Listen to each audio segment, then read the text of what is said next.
laaj mu ne nan ngay def ba xam ne am nga ndaw. Pour nga xam ne am nga ndaw yow sa jëm bopp ngay njëkk a posé sa bopp ndax mos naa sëy waaw wala déet. Bu fekkente ne mos ngaa sëy c'est très fort probable yow amoo ndaw, wala sax dans le cadre général dañ naan nit ki amul ndaw bu fekkee mos na def pénétration. Bu fekkee mos na def pénétration nag nga bëgg a xool ndax sa hymen mu ngi fa waaw wala déet, mën nga dem sa sage-femme wala sa gynécologue mu xoolal la ko wax la, wala ngay utiliser miroir teg ko nga xool ndax da nga gis membrane bi. Soo gisee membrane bi nga xam ne hymen baa nga fa. Soo gisul membrane ba nag te mosoo sëy nga xam ne danga ko judduwaalewul. mais bu fekkente ne gisoo membrane ba te sëykat nga, xamal ne si biir ni nga doon sëyee si nga perte membrane bi. sama gaay est-ce que am na kenn si yéen ku xamante ni mettitu bopp musu koo sonal? loolu moo tax ma bëgg ngeen seetaan vidéo bi ba mu jeex, parce que li ñuy waxtaanee am na solo trop. d'abord dañuy xam ne dañoo am ñaari groupe. dañu am mettitu bopp primaire yi, am mettitu bopp secondaire yi. mettitu bopp secondaire yi nag mooy yi nga xamante ne mooy ànd ak feebar. maanaam tey damaa socc sama bopp day metti waale, damaa amee disons benn infection sama bopp day metti waale. maintenant mettitu bopp primaire yi nag mooy li nga xam ne ñoom am nañu ak benn feebar, maanaam yow sa bopp kase mooy metti. kon si li ma expliqué di ngeen xam ne kon bu fekkee nit ki dafa amee mettitu bopp secondaire bi, dañ koy boole laale si traitement wam benn garabu bopp buy metti pour wàññi douleur bi. maintenant bu fekkee ne mettitu bopp primaire bi nag, boobu si la ñu gën a waxtaan. léegi si biir mettitu bopp primaire yooyu nag dañ see am yu bëri mais nag ñaar rek lañ siy waxtaanee, parce que gis nañ ne ñaar ñooñu ñoo gën a sonal nit yi. ñaar ñooñu ñooy lan? mooy migraine ak céphalée de tension. noonu lañ leen di xàmmee, léegi ma expliquer leen.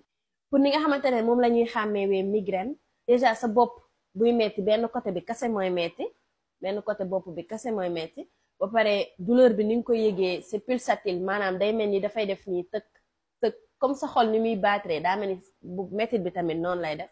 dafay amaale tamit phase rémission, maanaam mën na metti léegi arrêté ba nga nekk si leneen, nga nekk foog ne mettit bi jeex na mu jékki rek ñëwaat.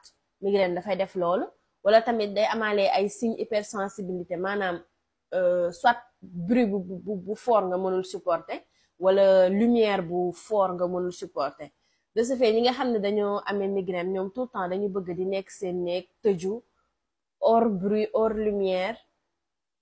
noonu lañ koy xàmmee. ba pare ñoom tamit moindre activité, maanaam suñu bougé wee tuuti sax da ngay gis ne day mettit bi day gën a yokk.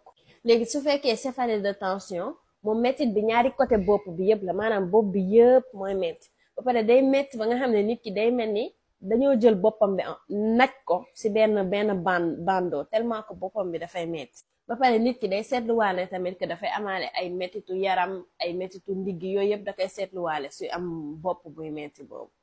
léegi moom nag contrairement ak migraine, moom su fekkee ne daa nekk di def effort, moom si lay sentir ne mettit bi mu ngi wàññeeku. moom su toogee bañ a def dara si la mettit bi di am, mais su nekkee di def dara dina gis ne mettit bi mu ngi wàññeeku. léegi ñoom ñaar ñëpp nag li koy indi presque ñoo ko bokk na ci stress, bokk na ci fatigue, bokk na ci par exemple ñàkk lekk.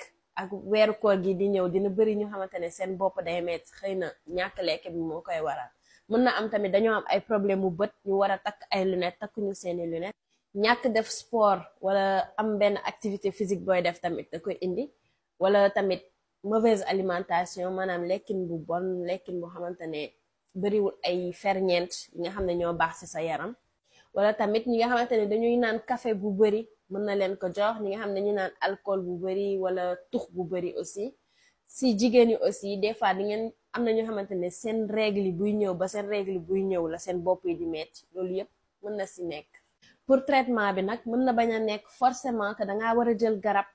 dama leen di expliquer pour que en fait ngeen gën a wàññi garab yi. parce que tey jii bu fekkee ne migraine la, yow xam nga ne que lumière lay bañ, xam nga ne que bruit lay bañ, kon ni ma nga tëdd sa kaw lal nga nalaw, bu ko defee feebar bi wàññeeku, wàññi ay stress, wàññi fatigue, yooyu yëpp. su fekkee ne par exemple céphalée de tension bi la, moom xam nañ ne bu fekkee da ngay bouger di def ay activité dina arrêter, donc essayel nga bouger, essayel nga dox pour mettit bi jéem a wàññeeku. ndax su fekkee ne def nga yooyu ne yëpp nag ba sonn mais gis nga ne dañul bu boobaa mën nga jël garab te bu boobaa aussi da ngay dem nga waxtaan ak sa pharmacien wala bu dee yaa ngi gis sa docteur nga gis sa docteur nga expliquer ko. J'espère que comprendre ngeen li ma expliquer et que dina leen jëriñ.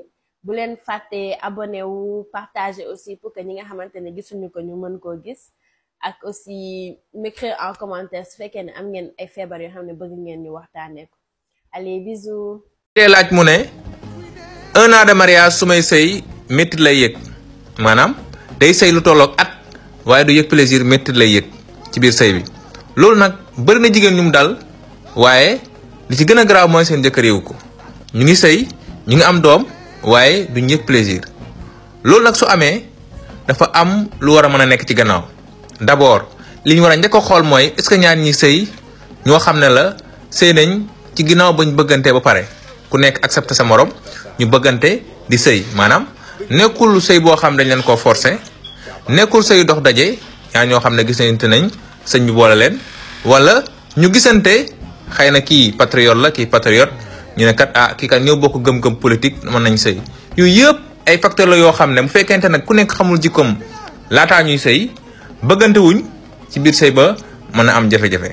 beneen moom mooy est-ce que laataa ñuy sëy ku nekk sa xel mu ngi ci sëy bi est-ce que def nañ préliminaire mooy li nga war a def ba sa soxna xelam nekk ci sëy bi mooy ñiy wax fo laataa ngay sëy da ci am solo pour que yéen ñaar ñëpp seen xel nekk ci sëy pour que su ngeen di sëy ku nekk mën a yëg bànneex ci sëy bi.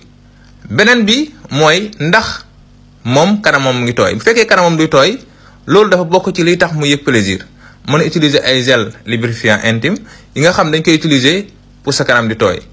bu fekkente na loolu amul dafa war a dem xool ndax dëgg-dëgg amul feebar infection parce que am na infection yoo xam ne day indi dyspareunie maanaam day indi métti ci sëy au lieu que nga yëg plaisir. bu fekkee loolu amul mën nga dem xool sa sage-femme wala sa gynécologue mën a def étude beaucoup plus poussée pour xool dëgg-dëgg ndax amul trouble hormonal derrière ndax amul leen nekk ci ginnaaw loo xam ne mooy tax doo yëg plaisir parce que normalement nit ku yëg sëy at war na commencer nag dëgg-dëgg di yëg plaisir ci sëy bi.